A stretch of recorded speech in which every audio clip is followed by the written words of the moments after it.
My name is David Dolan with Sanford Health.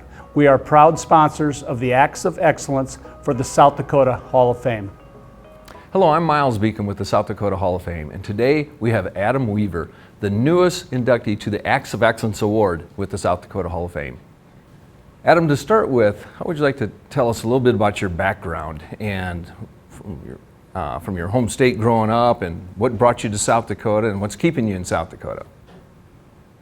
Yeah, so I grew up in West Virginia in a small town where my mom was actually the city manager. And so I spent a lot of my time hanging out at the city office, the city hall. And then I went to college, and then after college I joined the Air Force, which brought me to Ellsworth Air Force Base in South Dakota, which was a place I'd never even thought about visiting before. You know, I thought, oh my gosh, South Dakota. And I would tell you the first week I was here, it was May, and it snowed like 2 feet, and I thought, oh my goodness, you know, right? So, but eventually I came to love South Dakota, and I discovered cave exploration here and started mapping caves here. I actually found them throughout, I started taking some extra classes at Black Hills State and joined an outdoors club, and my very first outdoors club trip was to Jewel Cave. And then I never went to another outdoors club group again because I just loved caving and just kept doing it. So when I left the Air Force, the caves, both Jewel and Wind, and the opportunity for true exploration, it kept me here. So, I mean, that's one thing that most people don't know that we have here, is that you can go places that no one's ever been before in South Dakota. And I've been on, I think at this point, 27 four-day trips underground in South Dakota underground, mapping 30 or so miles here that no one's ever seen before. Places that are new land. We've found brand new lakes underground, and places where there's microbes that exist nowhere else on Earth. So. Adam, how does caving and GIS mapping fit into chasing your dreams?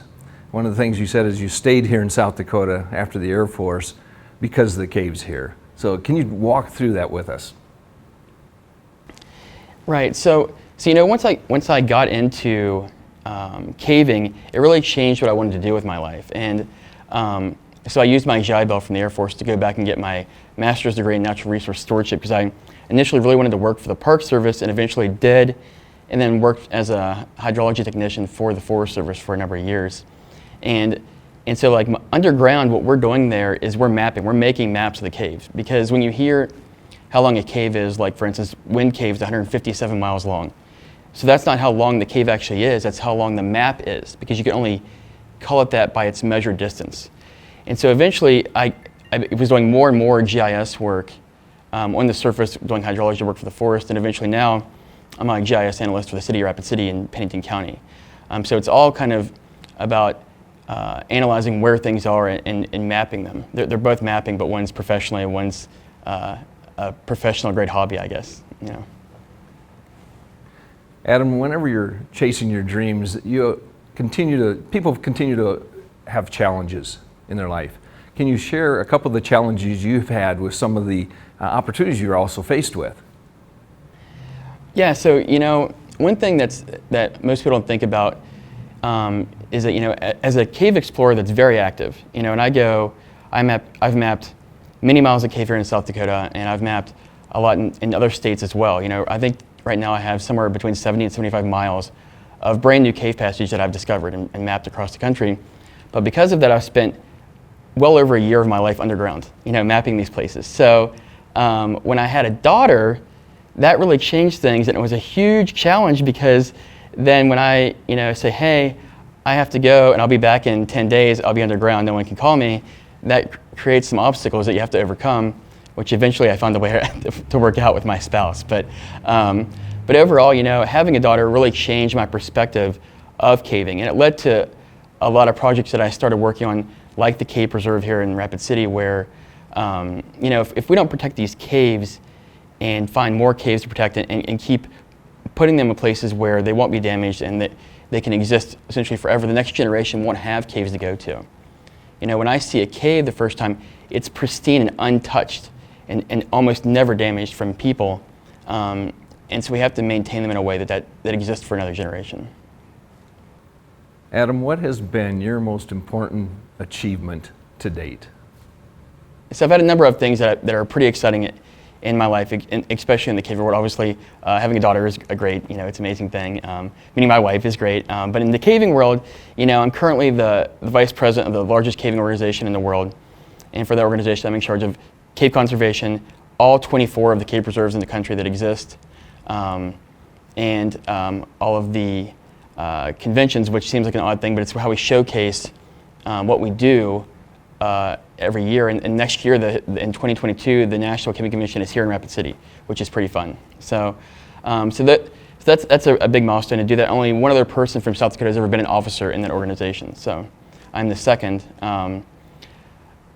Making the preserve here in Rapid City was a really big deal. And as you mentioned, one of those caves in the preserve, it intersects the Madison Aquifer, which is where Rapid City gets its water supply. So it's a way that you can go in there to that water source, and you can not only measure the health of the aquifer, but you can also make sure that no one's going to build a tire shop on top of it and put pollutants into the groundwater 3 miles from the Rapid City intake system. So I mean, that's a really big deal for everyone in Rapid City and for the cave itself. It's also the cave that is most accessible in the preserve. So if people want to go see a cave, it's the largest cave that we own, and one that people can certainly go look at. Adam, what would you share with other young people today about chasing their dreams? Yeah, so I think part of it is that when you're young, you may not know what you want to do. And you may, at some point in your life, run across it, and whenever you find the thing that you love, you should go after it with everything that it's reasonable to do. I found caving when I was older than a lot of people do. I mean, my daughter, she gets to go caving and she's 8 now. So she can go all the time, and she thinks it's normal. But I discovered it when I was in my 20s. And since then, as I mentioned before, I've gone all over the country mapping caves. I've gone to other countries mapping caves. I'm kind of a nationwide expert on cave conservation, and I've done a lot of work to help other places preserve their caves. And so if you pour your heart into it, you can become one of the best in the world at anything.